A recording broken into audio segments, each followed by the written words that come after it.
Assalamualaikum warahmatullahi wabarakatuh. Kali ini kita akan membahas tentang momentum dan impuls. Kompetensi dasar yang diharapkan dalam pembelajaran kali ini adalah peserta didik diharapkan bisa menerapkan konsep tentang momentum dan impuls serta hukum kekekalan momentum dalam kehidupan sehari-hari. Dalam pembelajaran kali ini kita akan mendiskusikan momentum, impuls, hukum kekekalan momentum, dan tumbukan.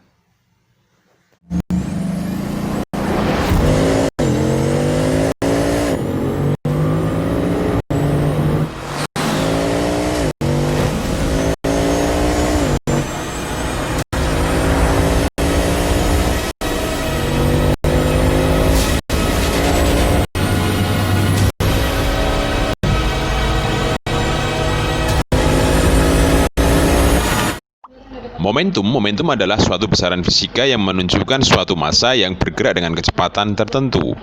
Momentum berasal dari bahasa Latin yang kurang lebih artinya sama seperti movement dalam bahasa Inggris, yaitu pergerakan.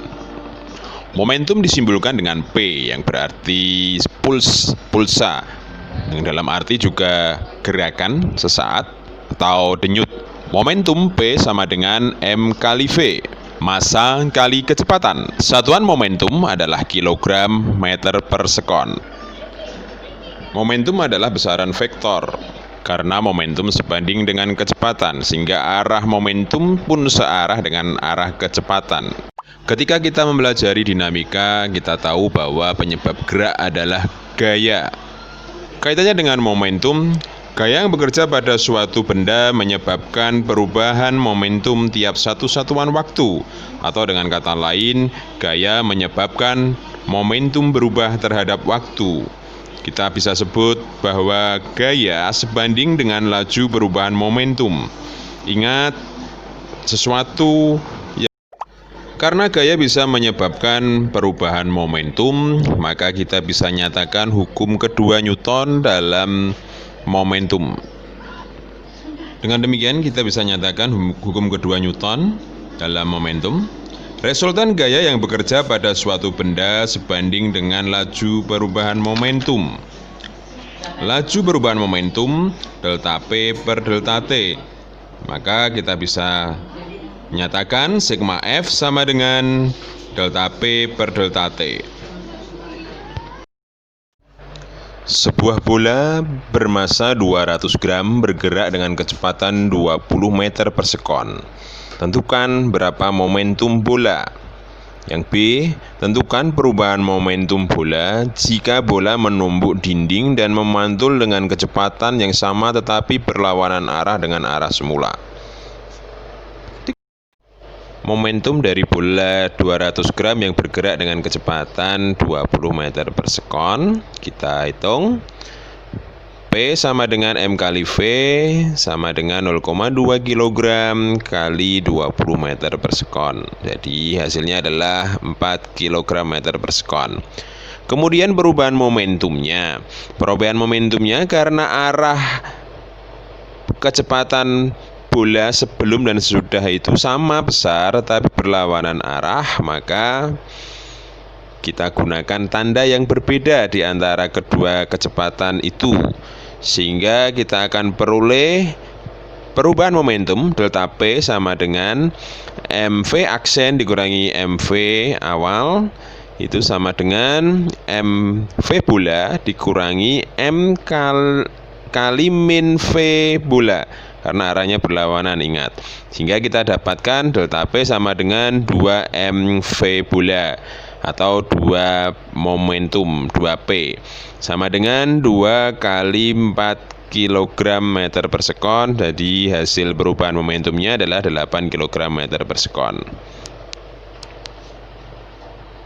Boleh Anda memberikan tanda yang berbeda seperti yang tampak dalam tulisan yang merah itu, tetapi ingat harus konsisten dalam memberi tanda. Bola menumbuk dinding, kecepatan sebelum dan kecepatan sesudah besarnya sama. Meski besarnya sama tapi arahnya berlawanan. Bola menumbuk dinding, kecepatan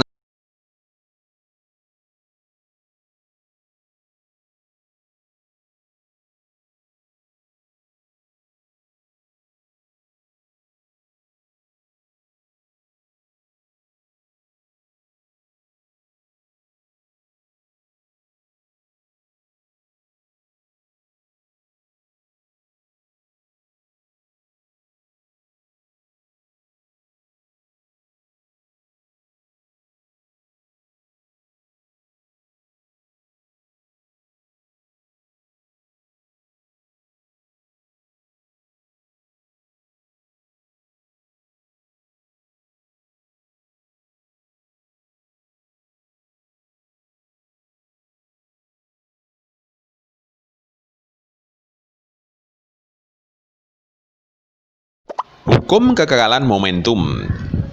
Jumlah momentum dari suatu benda-benda yang bertumbukan selalu tetap atau selalu kekal.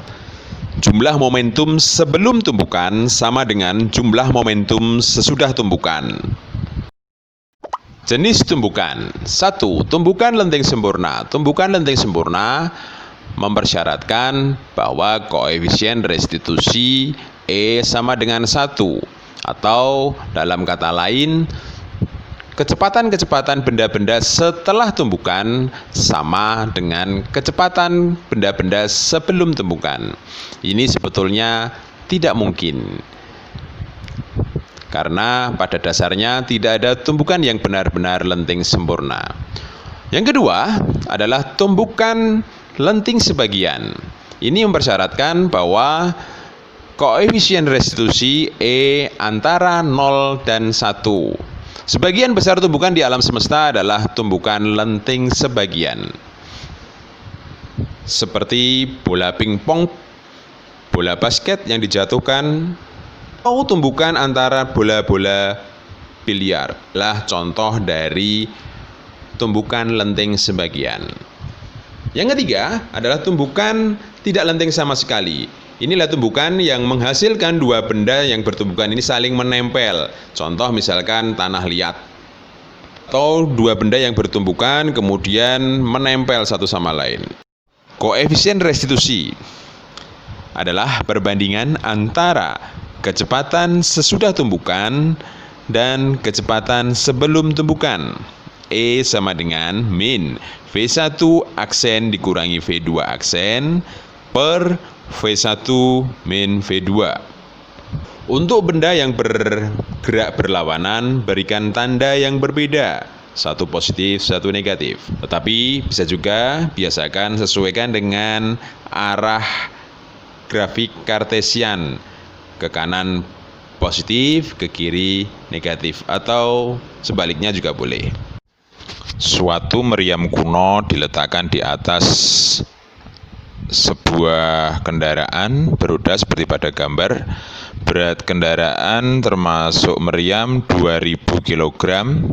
Kendaraan mula-mula diam. Setelah meriam ditembakkan, kendaraan mulai bergerak. Hitung kecepatan kendaraan akibat tolakan peluru. Kecepatan peluru 400 meter per sekon, massa peluru 3 kg.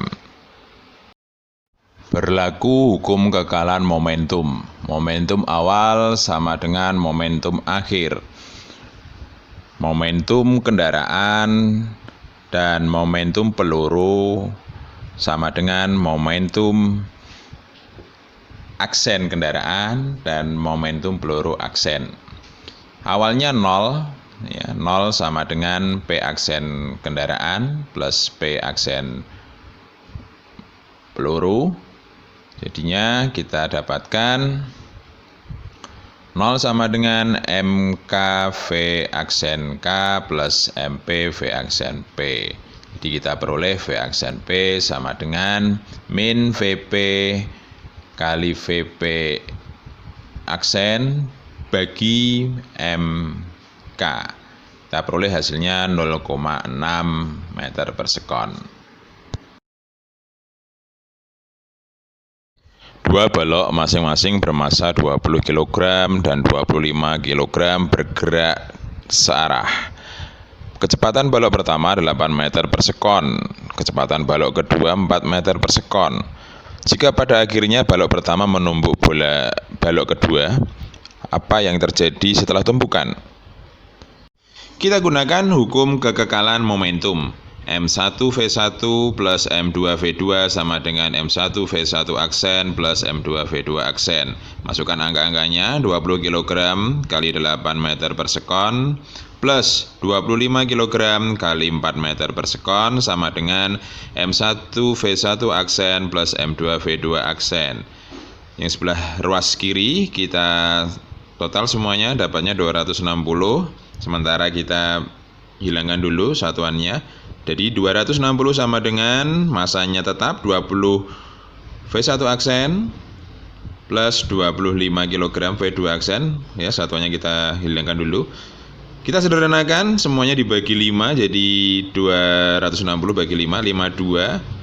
Ya, di 52 sama dengan 4V1 aksen plus 5V2 aksen. Ini kita gunakan sebagai persamaan pertama. Jika tumbukan lenting sempurna, E sama dengan 1, koefisien restitusinya sama dengan 1. E sama dengan min V1 aksen min V2 aksen per V1 min V2. Karena arahnya sama, searah, maka tandanya tetap, sehingga kita akan peroleh 1 sama dengan min V1 aksen min V2 aksen per 8 min 4. Kita dapatkan 1 sama dengan min V1 aksen min V2 aksen per 4. Sehingga 4 bisa kita pindah ke ruas kiri. 4 sama dengan min V1 aksen plus V2 aksen. Ini kita gunakan sebagai persamaan yang kedua. Persamaan 1 dan persamaan 2 kita eliminasi. Persamaan 2 kita kalikan 4. Sehingga akan kita dapatkan 9V2 aksen sama dengan 68, hingga V2 aksen sama dengan 75/9 meter per sekon. Kita substitusikan pada persamaan yang kedua, V2 itu, sehingga kita akan dapatkan 4 sama dengan min V1 aksen plus 75/9 meter per sekon, sehingga kita akan dapatkan V1 aksen sama dengan 35/9 meter per sekon. Tumbukan lenting sebagian dengan koefisien restitusi 0,3, E sama dengan 0,3. Kita langsung masukkan 0,3 sama dengan min dalam kurung V1 aksen min V2 aksen per V1 8 kurangi V2 4, sehingga kita akan peroleh 1,2 sama dengan min V1 aksen plus V2 aksen. Kemudian kita eliminasikan antara persamaan 1 dan 4, yang akan kita peroleh 9V2 aksen sama dengan 56,8.